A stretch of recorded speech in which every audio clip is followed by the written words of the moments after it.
Come back from the commercial break as we draw towards the end of our program, the talk show, The Point, and we continue to deliberate, having this session to share information together with me, Madam Chomanji Dorothy, looking at the evaluation of Uganda's socio-economic policy reforms that reduces poverty. Dear viewers, we are very much aware that we have the microeconomic policies and the macroeconomic policies. And to simplify it, there are those policies which we were dealing with in our first sessions that are to touch directly the economic livelihood of an individual, of a citizen, the individual citizen, and either individually or at the household level. But in our last session, we'll be also dealing with having an evaluation to look at the macroeconomic policies, of which we also look at our level of participation as a country in international trade. Are we having a competitive advantage over some other countries, which could enable the country not to spend much more of our public resources, of our resources, on taxation, especially the import taxes, what we import, talk about the cars, talk about all other imports. And we will also look at, through your observation and my maybe also observation, where Uganda, what has gone wrong in terms of our international trade. Are we competing well with Kenya? Are we competing well with Dubai? What are we taking? What are we importing? What are we exporting to Dubai? Why is it that Uganda seems to be importing much more from Dubai than what we export to Dubai? This is one of our trade partners. We talk about, the Arab Emirates, as you're aware, and we have some of our business class. But as they go over there, we are much more saying, we are going to Dubai. Let's put on ship this and that and this. But what are we taking to Dubai? Dear fellow countrymen and women, that's where we now come to the area of assessing the macroeconomic policies and ask ourselves what has gone wrong. Why is it that our import rate is higher than the export rate? And what is the government doing over this? Because this affects equally on another required policy reform, the exchange rate. You import much and you export little. That means even when we go into the transaction, our currency for the last 35 years, that's why a dollar remains beating a shilling higher, because our shilling in terms of production, we export little. That's why you businessman who is outside there, and also those who are in the public sector, what can we do to change this dilemma? And as I bring this back to you, because all these are your questions, Madam Chomanji Dorothy, and also for food for thought to those who are viewing, we continue to appreciate, that's another gap that I would like to identify for us. We continue to appreciate establishment of many financial institutions and other, supporting the foreign investment companies, Airtel and so forth. The private sector, we tend to be giving it much more autonomy than the public sector. Whereas a liberalized economy is important, is good in one or the other, but it tends to be favoring much more the foreigners. Because the profit repatriation, the policy in regard to that is still lacking. The China policy of profit repatriation, if you go to work to China, is different. You are aware of that. Mm-hmm. To the extent that you cannot be allowed to change their currency into a dollar. You are mandated to procure what is within their country in terms of a good or a service. And then as it is transferred into the global economy, it goes into transaction. They are able to protect their currency. The banking sector, we seem to have handed over all our resources, apart from maybe this reform regarding with microfinance, but which the government has not yet put much, the Uganda Development Bank. And these other banks, many which are surrounding our people, and are running here and there because of the interest rate being high. You go to the GTB, right? You also look at these other banks, the Equity Bank, this from Kenya, and we seem for us, Uganda, our local banks, not to be at all favored in a way that can begin to minimize the chances of exploitation by these foreign banks. All of these are gaps that I would like you to analyze and maybe make a recommendation. Over to you again. Okay, Doctor, maybe the first thing I should look at is you mentioned about the balance of trade that we have. We are importing more than we are exporting. It comes now down to production and productivity. What is it that we are producing that we can actually export? What is it that we are producing that we can actually export? I always say this, that Uganda is an agricultural economy. We have a competitive advantage in as far as agriculture is concerned. We have the good soils, we have the very fertile soils, we have the, rainfall, we have the land, available, we have the labor. But agriculture production and productivity is low. Why? Cost of inputs. Inputs are very high. People cannot access fertilizer at reasonable costs. Cost of capital is very high. Producers cannot access access to markets is a very big challenge. So production and productivity, as long as it continues to remain low, we will not have a favorable balance of trade. We will take long really to get a favorable balance of trade.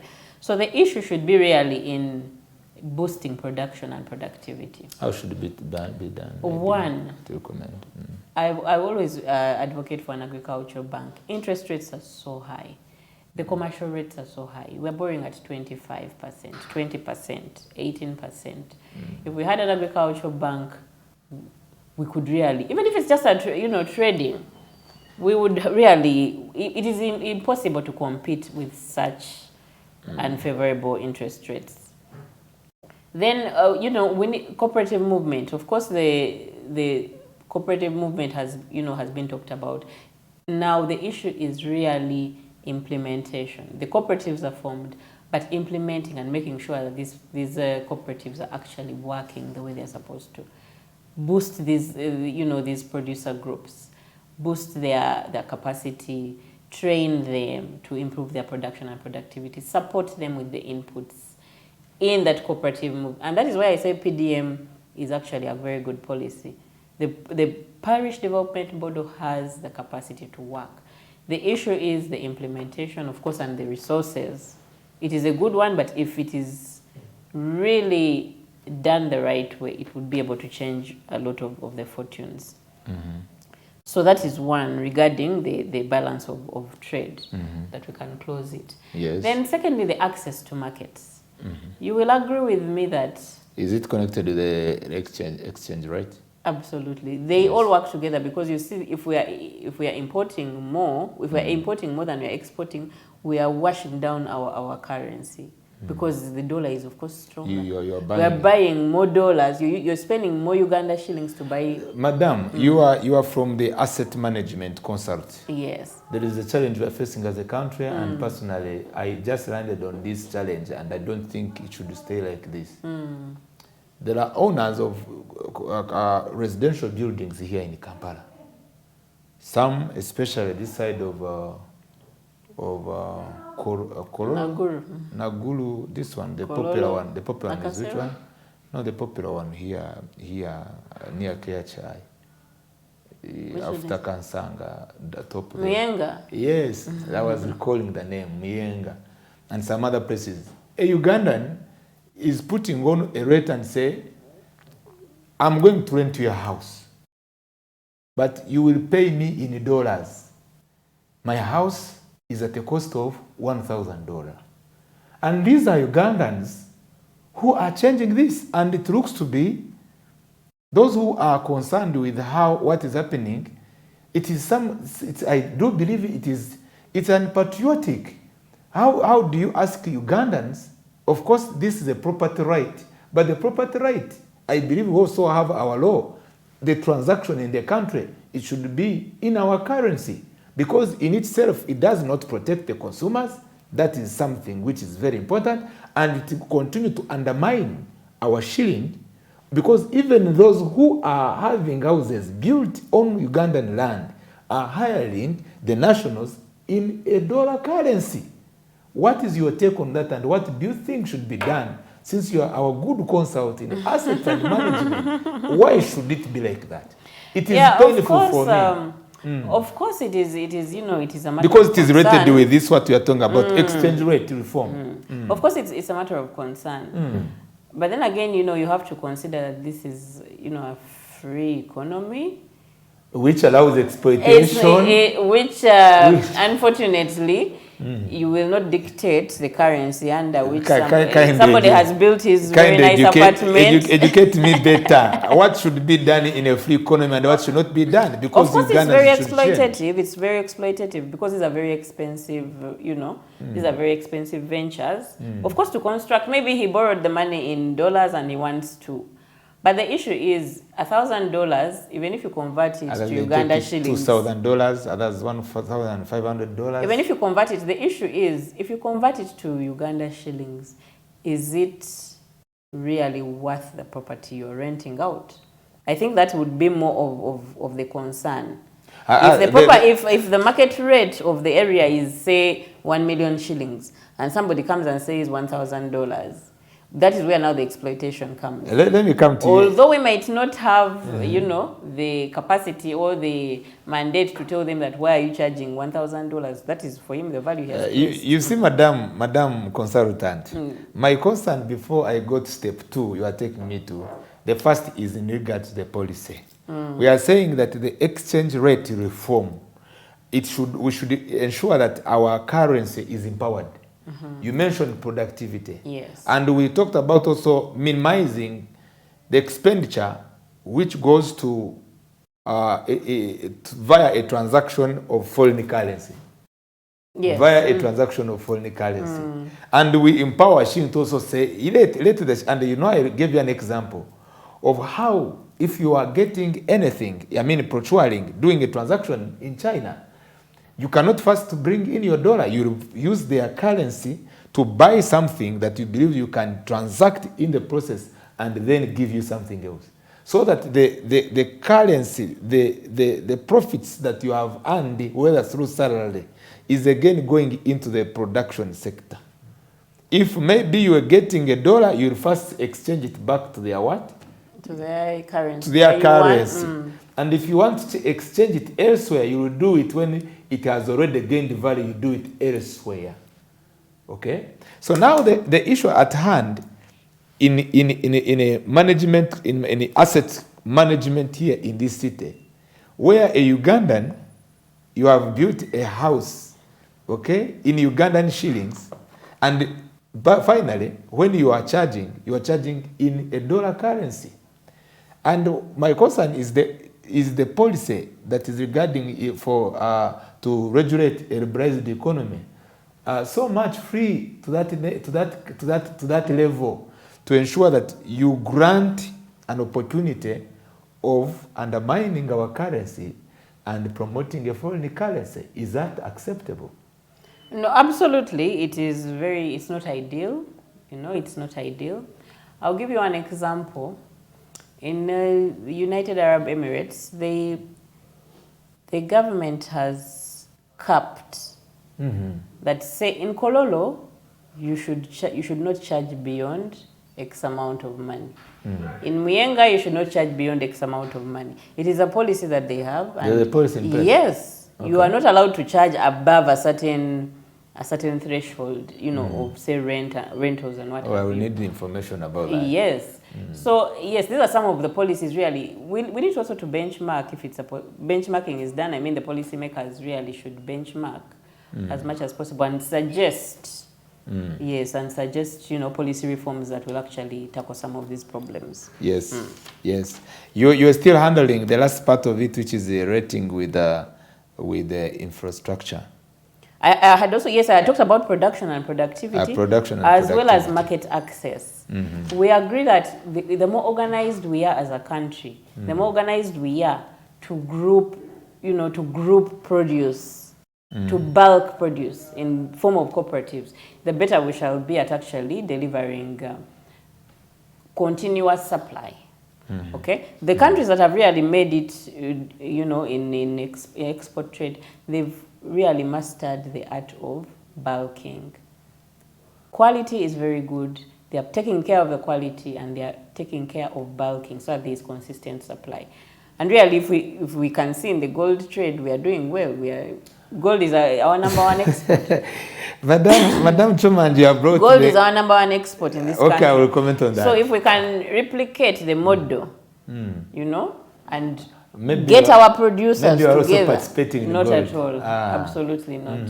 If we can replicate that model and we bulk, we really support these producers, we should really be able to do a good job. But you are talking about now the issue of the natural resources, which is a good sensitive area of discussion. If here Uganda is trading in gold, now you see poverty is no more. But unfortunately, it's not the case. The available source of information reveals that recently the gold which was identified to be exported in some abroad countries, foreign countries, it's not being mined from here. It's got from somewhere. Possibly from one of the country, because those who have the right information, they say it's comes from Congo, the Democratic Republic of Congo. But yet when we are indicating on our the export rate in regard to international trade, we indicate that gold is bringing money. Is bringing money to who? And with this now reduce poverty.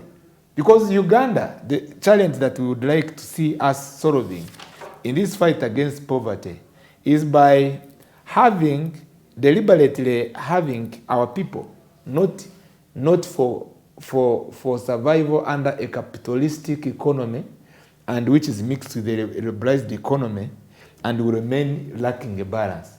So you find that's why Ugandans, it seems our citizens are lacking a balance to know where are we stationed now. You look at our policy rating with local investment, which you brought in gold. But who are the people that are being supported to be caretakers of this local investment? What does it take? And you understand that the favors that they are being granted are not like you who is a local investor. Do you think that we are trading well in that line, or there are some policy recommendation, and generally you would like to give the viewers as we come toward the close of our program? Generally, of course, the favor is tipped to a certain. It's not balanced. It is not balanced because gold. There are very few people who have access to this gold. We know that very well. Maybe it's even strange to me because. There are very few people who have access to this gold, but it's our number one export in this country today. Currently. If we can really be deliberate about production and productivity and market access, because you see what is plaguing us a lot in terms of exports is that we do not have visibility of this market. And even if this market is available, we are not grouped and we are not organized enough to actually take on this market. So if there is a deliberate government intervention regarding market and regarding really production and productivity in agriculture, in manufacturing, we really should be able to make some progress. And if we start with agriculture, look at what Kenya is doing really in agriculture. They have taken deliberate steps to make sure that quality is not compromised, to make sure that, producers they're grouped together to really benefit from the markets that are available. And they're doing well in regards to agriculture. So I think those three issues, production, productivity, and market access, should be able to give us. I've not heard you talking about innovation and value addition and industrialization vis-a-vis local investment, support local investment. What is your take on that? Value addition, of course, is the way to go. Value addition is the way to go. But value addition, you should first of all look at local consumption. That is where the niche, that is where the change, that will be the game changer. But local consumption, you also deliberated to look at the wider market. Absolutely, absolutely. But for value added, I'll give you an example. Say chocolate. I'll give you an example of chocolate because I have a passion for cocoa in Bundibujo, and chocolate is one of those products that come from cocoa. That's good. If you're really going to think of setting up a chocolate factory here, who are you going to export your chocolate to? Who are you going to export your chocolate to? You're not going to compete with the Cadbury's of this world. You're not going to compete, because they've already established their brands. You would have to spur or to boost local consumption of chocolate to make sure that you get to that level where you're producing a very high quality. Then after local production has gone up, then you can really compete internationally. What's your last recommendation as we want to improve the rate of, or the opportunities to reduce poverty? Yes. What is your last recommendation? So for me, my last recommendation will come to really implementation and service delivery. Government should really improve on its service delivery systems. What do I mean? Let us train our public servants to do the right thing. That is one. Let us, as government, push for suppliers to be paid on time. We understand that, people who supply government sometimes take months, years to be paid. These are people who are maybe employing 2-3 other people, and they have not got their invoices paid for the last 8-9 months, really. Such issues, government service delivery should really be improved. Thank you so much. Yes. Thank you so much, dear viewers of Smart 24 TV. Never forget the point. Monday, Wednesday, and Saturday, we had this deliberate discussion which is both informative and also, sharing the information, intending to see how we can take another step to advance in reducing poverty. We continue to call upon the stakeholders over there that value addition is important, innovation, both in the education, in the industry, and production is very pertinent. And by this, we believe, if we have a streamlined environment, we can have an improved economy which is free from poverty. Thank you for being with us tonight on Smart 24 TV. God bless you. Good night.